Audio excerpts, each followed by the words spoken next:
ఉన్నది అద్భుతంగా ఖమ్మం నలుమూల జిల్లాల నుంచి మండలాల నుంచి రాష్ట్రం నుంచి పెద్ద ఎత్తున ఈ వన సమారాధనలో పాల్గొన్న ప్రతి సంఘీయులకి పేరు పేరున హృదయపూర్వక ధన్యవాదాలు స్వాములు. అట్లనే ఇదే ఐకమత్యతో ముందుకు ప్రతిసారి ఇట్లనే ముందుకు పోవాలని స్వామి, ఏదైతే మేము ఖమ్మంలో ఇంత అందరం కలిసి జిల్లా వాళ్ళు కానీ నగరం వాళ్ళు కానీ యూత్ కమిటీ కానీ స్టేట్ వాళ్ళు కానీ నేను ఒక చిన్న పిలుపుని కానీ తక్షణమే ఉద్యోగస్తులు కానీ ప్రైవేటు ఉద్యోగస్తులు కానీ అందరూ కూడా కలిసి ఈ వేదికని బ్రహ్మాండంగా చాలా సక్సెస్ఫుల్ గా విజయవంతం చేసినందుకు ముందుగా మా నగర నాయి బ్రాహ్మణులకి ఖమ్మం జిల్లా మొత్తానికి టోటల్ గా రాష్ట్రానికి అందరికి కూడా ప్రత్యేకమైన ధన్యవాదాలు. రేపు ఏదైనా రాజకీయంగా కానీ మేము జనరల్ గా నాయి బ్రాహ్మణులు అందరితో కోవట్టుగా అందరితో ఐకమత్యతగా ఉంటాం. ప్రతి ఒక్క రాజకీయ నాయకులతో కానీ కుల సంఘాలతో కానీ మాది జనరల్ గా ఒక రాజకీయ వేదిక కాకుండా అందరితోటి ఐకమత్యతో ఉండే కులం మాది. మేము ఒక కులంలో మేము అందరికి ఉపయోగపడే వాళ్ళం కాబట్టి మా నాయి బ్రాహ్మణులు కూడా అద్భుతంగా ఈరోజు చాలా సక్సెస్ఫుల్ గా చాలా చాలా హ్యాపీగా ఉంది వన సమారాధన.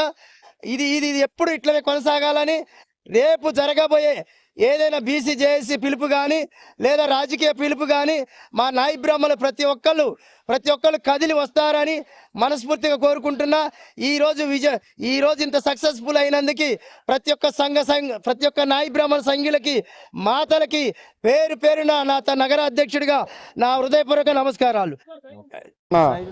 వన సమాధాన కార్యక్రమానికి విచ్చేసినటువంటి నా నాయి బ్రాహ్మణ అక్కలు, చెల్లెళ్ళు, అన్నలు, తమ్ముళ్ళు అందరూ కూడా మరి ఖమ్మం జిల్లా నాయి బ్రాహ్మణ సేవా సంఘం అధ్యక్షులుగా వారికి అభినందనలు తెలుపుతూ మరి ఈ కార్యక్రమాన్ని ఇంత సక్సెస్ఫుల్గా ఉన్న జిల్లాలో ఉన్నటువంటి 21 మండలాలు నగరం జిల్లాలో ఉన్న 4 పట్టణాలు అందరూ కూడా ఐక్యతారకంతో ఒకే తాటి మీదకి ఉద్యోగస్తులు, వ్యాపారస్తులు, వృత్తిదారులు అందరూ కూడా దాదాపుగా 4000 నుండి 5000 మంది వచ్చి ఈ కార్యక్రమాన్ని ఇంత సక్సెస్ఫుల్గా చేసినందుకు వారందరికీ కూడా పేరు పేరున ప్రత్యేక ధన్యవాదాలు తెలుపుకుంటూ మరి ఇట్లాంటి కార్యక్రమాన్ని రాబోయే సంవత్సరాల్లో ప్రతి సంవత్సరం కూడా కార్యక్రమాన్ని ఇంతకంటే ఇంకా రెట్టింపుగా చేసుకోవాలని మనసా వాచ కోరుకుంటూ ఈ అవకాశం ఇచ్చిన మీ అందరికీ కూడా పేరు పేరున ధన్యవాదాలు తెలుపు సెలవు.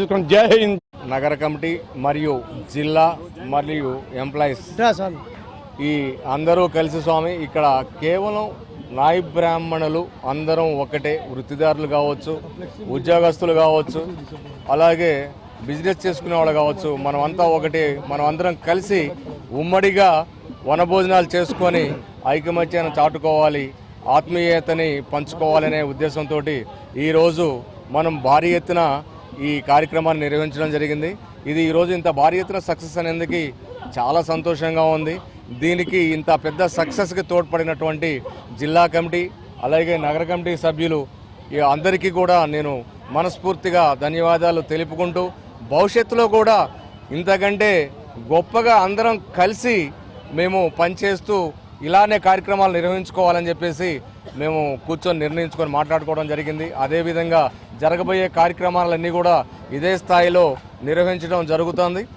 ఈ కార్యక్రమానికి విచ్చేసినటువంటి మా ముఖ్య అతిథులు కూడా స్టేట్ నుంచి వచ్చారు, రిటైర్డ్ ఐపీఎస్లు, డీజీపీ స్థాయి వాళ్ళు కనుక వాళ్ళందరికీ కూడా నేను మీ మీడియా ముఖంగా వాళ్ళందరికీ ధన్యవాదాలు తెలుపుతున్నాను. అలాగే ఆంధ్ర నుంచి వచ్చినటువంటి అన్నవరపు బ్రహ్మయ్య గారు, ఆయన పత్రికా ఎడిటర్గా పనిచేశారు, సొంత పత్రిక నడిపిస్తున్నారు. ఆయన గారికి కూడా మీ ద్వారా ధన్యవాదాలు తెలియజేస్తూ ఇంత పెద్ద సక్సెస్ అయినందుకు చాలా సంతోషంతో నేను ముగిస్తున్నాను.